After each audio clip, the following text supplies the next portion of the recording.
抽選での、当選者ののみのご入店となっておりますので、申し訳ございません、通常のお客様のご入店ができませんのでご注意お願いします。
Hey, what's going on, guys? Kurosama here.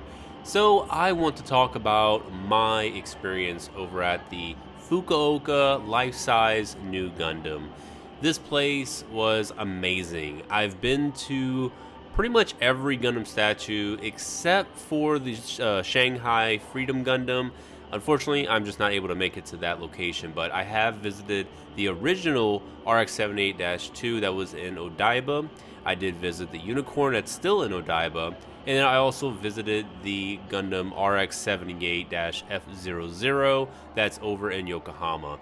So, you know, I've experienced these life-size Gundam statues in and out, you know, constantly always going to visit them. So when this one was having its grand opening, I had to go. There was no question about it. It was mandatory that I have to be there for the grand opening. So I went there, and the one thing that kind of sucks is in order to enter the store that I'm currently in, you had to win a raffle ticket, essentially, like a lottery online. Unfortunately, I entered for every single time bracket for the Monday that it opened, and I didn't win any ticket. All of them was just duds.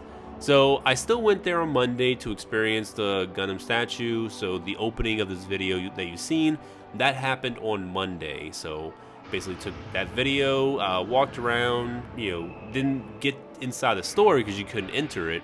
But I still walked around, had a good time overall.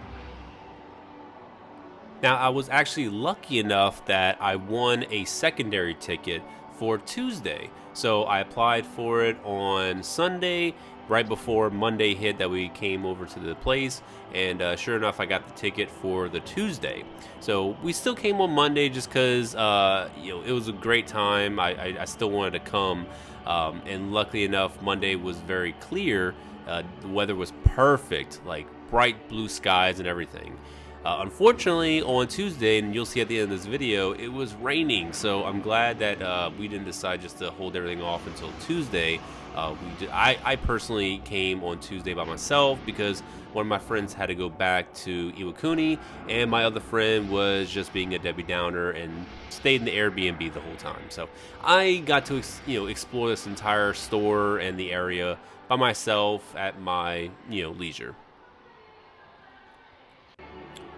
So when we finally got to the location, when I was going to do my purchase, they basically scan a QR code that you get from the website that you have to go to apply for, and there's like many checkpoints. So it was a nightmare just trying to get in here, and I actually went in twice because my friend applied for a ticket and he got a ticket. So I basically changed clothes and I went in there twice so I can get some stuff for people that wanted an entry grade, a real grade, and the SD. So wanted to hook up some of the people in the Discord. Lucky enough, I actually got to do that.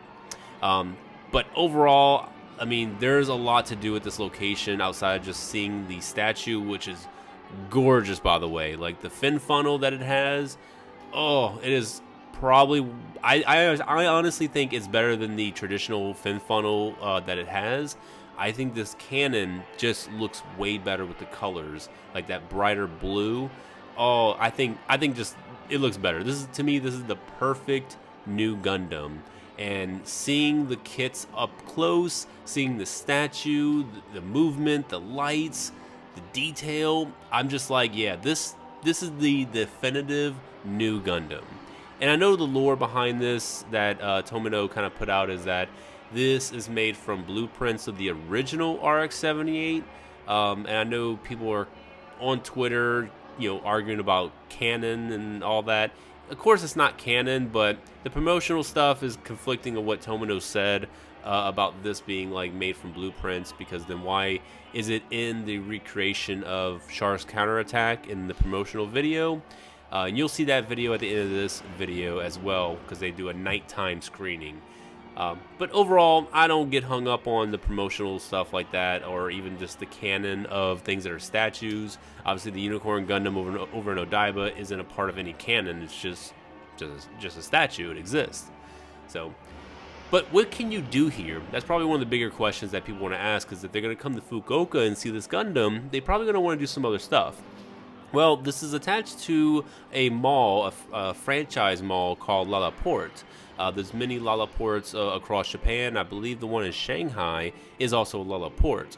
It basically is just a really cool mall. There's a lot of cool things you can do in here. On this floor in particular, there is a movie theater, and across from the movie theater is going to be a Versus Park that is Gundam themed. And a Versus Park, it's a novelty place. Like, you get to do a lot of AR stuff, and you can play some games and some cool things. Like there's like a VR ride that you can do. It's all cool. It's only like 1,200 yen to get in. It's not really expensive, but it's really lackluster if you're thinking that you're going there to get something. Oh, so what you see on the screen is this LaLaport box. It is a beautiful, huge box that has snacks, same as this one right here. You was only able to get in the claw machine. Unfortunately, the big box sold out within the first day. I didn't realize it because I wasn't in the arcade. There is an arcade right next to this that is very, very Gundam themed, and it has like all the old Gundam versus arcade games and the pods and everything. It's amazing. But yeah, I couldn't get that box, so I had to go to Yahoo Auctions, and I'm still in the auction phase of trying to get it, but it's going all the way upwards to like 4,900 yen. Even these kits are going for a ton of money right now. So if you're able to go to Fukuoka and grab a kit, you basically are you're hitting gold. You can resell these for a massive amount of money, of way more than what they're worth. So you probably can get between 3 to 4 times the original price. But I don't condone scalping. I would prefer you to either buy it for yourself or buy it for one of your buddies. But if you want to make money, this is a good way to make money. Otherwise, yeah, the store itself is kind of like a really big Gundam base. And there actually is a Gundam base in Fukuoka already. It's okay. It's really nice that they have all these kits. It's not as extensive as the one in Tokyo, over in the Odaiba city. That one has a way bigger selection of kits that you can buy. But, I mean, it's Tokyo, so rightfully so. But the Fukuoka one does have a very sizable collection. This is about the same size as the regular Gundam base in Fukuoka. So, whether you go to Side F or you go to Fukuoka base, you can pretty much find the same amount of kits, except for Side F here is just going to have that new Gundam exclusive, kits. That's pretty much about it. That you're coming here for the novelty, for the attractions, and the exclusive kits. So that's kind of it, really. But it is amazing to come here and experience all this firsthand. Personally, I loved it. I would love to come back again. And if you do come here, I implore you to shop over at the Side F, where I'm at right now. and you also go to the Gundam base Fukuoka, and what you do is you get like a little stamp sheet. If you get a stamp on both of those, you do get exclusive stickers, and you've seen these a little bit earlier in this video when I was kind of like looking around the new Gundams. It's a little sticker sheet that you can recreate the tapes, like all the little tape on the new Gundam whenever it was first being set up. But that's pretty much it, guys. So if you do come over here, especially past May 15th, then it's going to be open to the public. Definitely implore you to go and check it out. But that's it for me. Go ahead and check out the night video. Bye-bye.